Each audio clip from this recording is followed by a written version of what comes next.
Class 7th का exercise 3.3 की हम बात कर रहे हैं। 3.2 हमारे ग्राफ से रिलेटेड थी कि हमको उसमें ग्राफ बनाना था। इसमें मार्क्स और टेम्परेचर से रिलेटेड मैंने कुछ इस तरीके के मार्क्स था यहाँ पे बार ग्राफ बनाए थे। ठीक है, तो करते हैं। एक्सरसाइज बहुत अच्छी है, एकदम मतलब बहुत आसान भी है और आगे चल के एक अलग चैप्टर बन जाती है। इसका नाम होता है प्रोबेबिलिटी, मतलब संभावनाएं कि कितने चांसेस हैं कि कौन सी चीज़ कितनी पॉसिबल हो सकती है। तो यहाँ पे आप फर्स्ट क्वेश्चन देख रहे हैं, classify the following event the impossible unlike event likely और सर्टेन टू बी हैपन। यानी इम्पॉसिबल मतलब जो हो नहीं सकता, अनलाइकली मतलब भी जो पॉसिबल नहीं है इवेंट, और लाइकली मतलब संभव है, शायद हो सकता है, सर्टेन टू हैपन बिल्कुल इसमें कंफर्म होते हैं। ठीक है, तो ये वाली चार चीज़ें यहाँ पे पॉसिबल करके बतानी है हमको। तो यहाँ पे लिख रहा है getting number 10 on the dice when rolled. यानी डाइस में क्या नंबर 10 कभी आ सकता है? भाई आपको पता है 6 तक आते हैं, उसमें उससे ज़्यादा आते नहीं।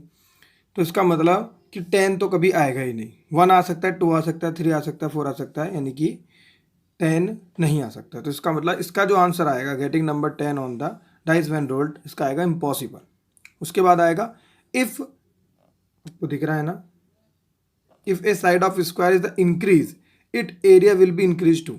मतलब अगर कोई स्क्वायर है, स्क्वायर समझते हो ना, जिसकी ऑल साइड्स क्या होती हैं, इक्वल होती है, एंड ऑल एंगल्स किसके कितने डिग्री के होते हैं, 90 डिग्री के होते हैं। ठीक है, तो वो कह रहा है कि if the side of square is increase, अगर किसी स्क्वायर की साइड इंक्रीज होती है तो सारी साइड इंक्रीज होंगी।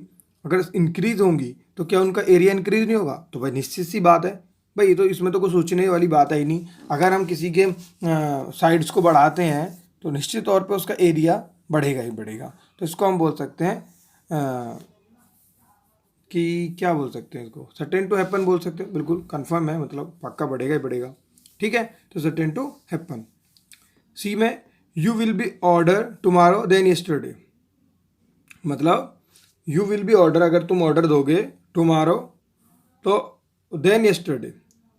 ओके, मतलब कि जो तुम अगर कल के लिए कोई ऑर्डर दोगे तो कल जो है वो तुम्हारा बीता हुआ कल बन जाएगा, ऐसा कुछ कहना चाह रहा है।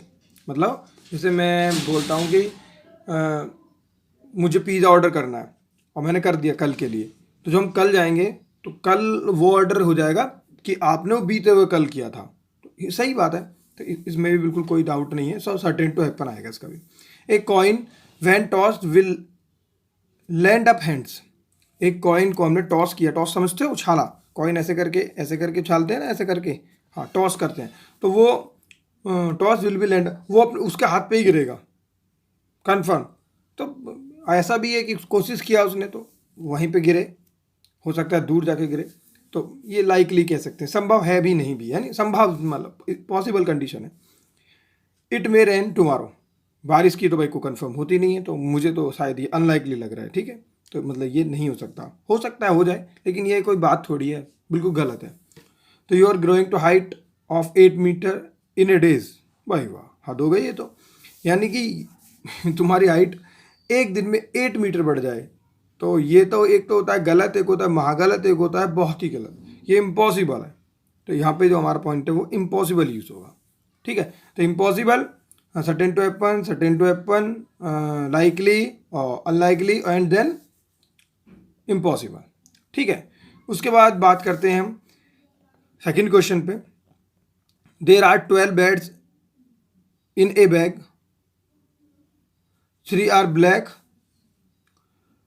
4 and white and 5 are red. A bed to pack to random, ये बियर्ड है भैया, हो सकता है। तो random to find probability that will be, तो यहाँ पे वो पैक कर रहे हैं कौन से, 3 ब्लैक को, 4 वाइट को और 5 रेड को। ठीक है, तो करते हैं भाई। इसके लिए आपको एक प्रोबेबिलिटी वाला फॉर्मूला देखना पड़ेगा। चलो मैं लिख के दिखाता हूँ आपको, ये वाला क्वेश्चन आप नोट डाउन कर लें और शुरू करते हैं। तो देखिए प्रोबेबिलिटी वाला जो फॉर्मूला है हम इसको ऐसे लिख सकते हैं,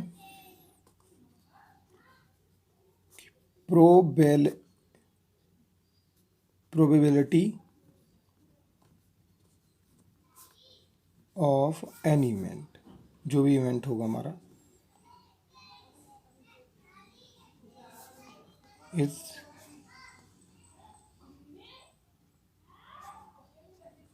गिवन बाय, तो हम ये लिखेंगे number of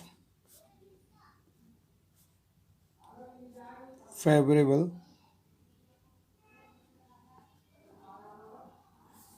outcome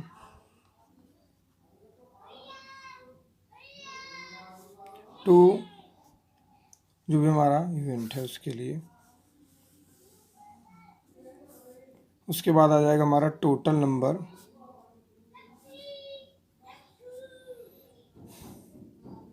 possible outcome.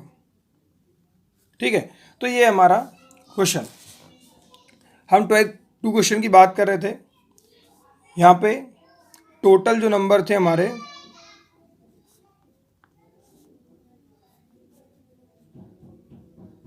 Total number जो थे हमारे वो थे कितना, 12। और यहाँ पे हमारा जो है ब्लैक दिख रहा है आपको, ब्लैक जो थे हमारे, ब्लैक है हमारे यहाँ पे 3 एंड वाइट थे हमारे 4 एंड देन रेड थे हमारे 5। तो हमको प्रोबेबिलिटी बतानी है, फर्स्ट में प्रोबेबिलिटी बतानी है हमको, क्या, ब्लैक की प्रोबेबिलिटी बतानी है। तो ब्लैक की प्रोबेबिलिटी देखिए, यहाँ पे ब्लैक है कितने, 3 है, और प्रोबेबिलिटी का जो फॉर्मूला है पीई जो है हमारा, वह number of favourable outcome of E. तो भैया यहाँ पे तो ब्लैक कितना है हमारा, 3 है, तो हमने यहाँ पे लिख दिया 3 फेवरेबल। टोटल नंबर कितने हैं, टोटल हमारे 12 है। बात समझ में आई?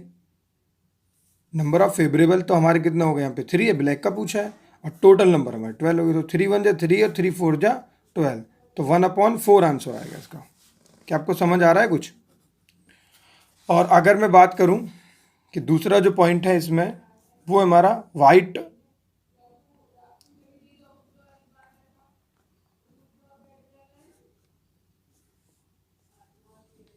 और रेड, तो पहले तो वाइट के लिए निकाल लेता हूँ मैं। वाइट कितना है हमें, 4 है, एंड रेड कितना है 5।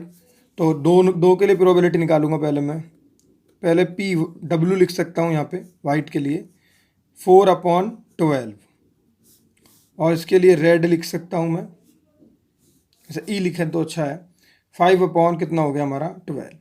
ओके, इन दोनों को हमें क्या करना है, ऐड करना है, जब तो निकलेगा। वैसे तो और पूछा है, कोई एक की वैल्यू बता सकते थे, अगर एंड पूछते तो कायदे में प्लस होना चाहिए, वैसे और के लिए तो ये 2 अलग अलग आंसर होने चाहिए थे। तो यहाँ पे 4/12 प्लस के 5/12, एलसीएम कितना होगा 12, 4 + 5 कितना होगा 9/12। ये तो यहीं पे छोड़ लगा, कैंसिल आउट हो जाए तो कर लो, 3 3 जा 9, 3 4 जा 12, तो कितना आ जाएगा हमारा 3/4 आंसर।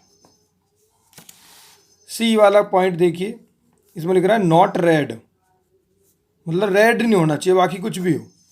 तो आपको पता है कि 3 हो सकता है, 4 हो सकता है, 12 हो सकता है। तो देखिए क्या है, तो इनकी जो टोटल प्रोबेबिलिटी आएगी हमारी विदाउट रेड जो आएगी हमारी, वो आएगी कौन सी, एक तो ब्लैक करेंगे हम 3/12 एंड एक करेंगे हम क्या 4/12। ये क्या मतलब है, हाँ रेड ही तो नहीं होना चाहिए, बाकी तो सारी प्रोबेबिलिटी पॉसिबल है।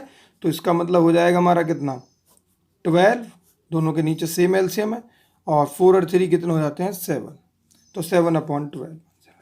ठीक है, उसके बाद डी वाला पार्ट अगर हम कहें, वैसे आपको करना चाहिए, नॉट वाइट है तो सेम वही बात आ जाएगी।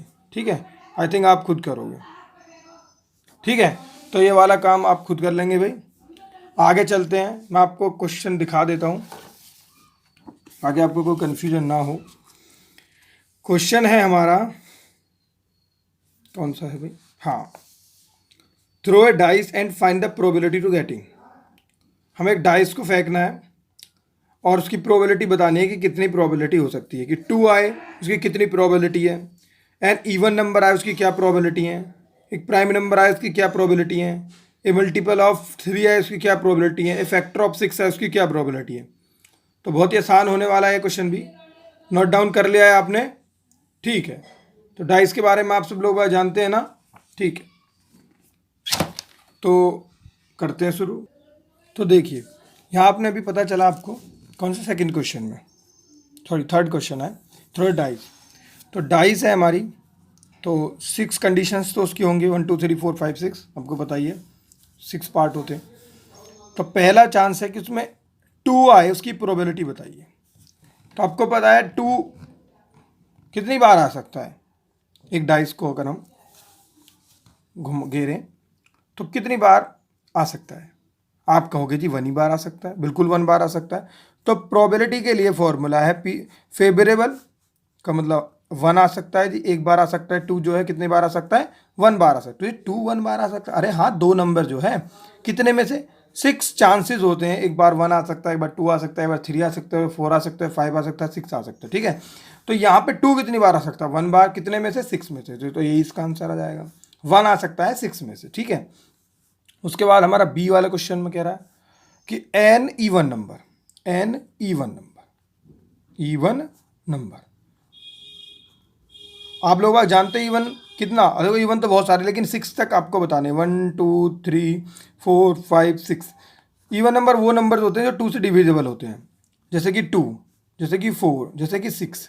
तो यानी कि कितने नंबर आ सकते हैं इवन नंबर जी, 3 नंबर ऐसे हैं जो आ सकते हैं इवन, 1 2 3। आई बस समझ में। अब प्रोबेबिलिटी निकालेंगे।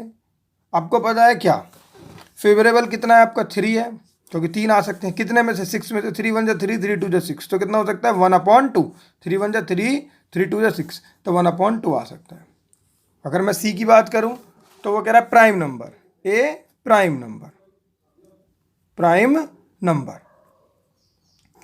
भाई मैं तो पूरी कोशिश कर रहा हूँ आपको समझ आए, नहीं आ रहा है तो एक बार रिवर्स करके देख ले। मेरी काफ़ी कोशिश थी कि मैं सारी एक्सरसाइज करा दूँ, लेकिन टाइम बहुत ज़्यादा हो जाता है। तो प्राइम नंबर जो है, प्राइम नंबर 1 2 3 4 5 6 में प्राइम नंबर कितने हैं आप बताओ। प्राइम नंबर वो नंबर जो केवल खुद से कटें, 2 3 5, 1 को ना लेते प्राइम नंबर, ध्यान रख लेना। तो 3 नंबर ऐसे हैं जो प्राइम है। आप बोले जी 2 तो इवन है, हाँ इवन है, तो क्या हुआ, हमारा सबसे स्मॉलेस्ट इवन प्राइम नंबर जो है वो 2 है। और ओनली एक ऐसा नंबर जो इवन है एंड प्राइम है, वो ओनली 2 है। बात समझ में आई, एक फैक्ट है। चलो कोई बात नहीं, प्रोबेबिलिटी निकालेंगे तो फिर वही 3/6, क्योंकि 3 नंबर हमारे प्राइम है, तो 3 2 जा 6 यानी 1/2। एंड देन अब बाकी के आप कर लेंगे। बाकी के मैं सोच रहा था करा दूं, लेकिन चलो 5 6 एंड 7 क्वेश्चंस, ठीक है। चलो तो 4 भी बाद में बताएंगे। तो ठीक है, अब तक अपना ध्यान रखिए, क्वेश्चंस को रिवर्स करके कीजिए। अगर कोई मिस्टेक हो गई इसके लिए माफ़ी चाहता हूँ, कोशिश करता हूँ सब सही रहे। ठीक है, और कोई दिक्कत आए तो आप प्लीज़ लिख सकते हैं, मुझे प्रॉब्लम बता सकते हैं। तब तक के लिए अपना ख्याल रखिए, बाय।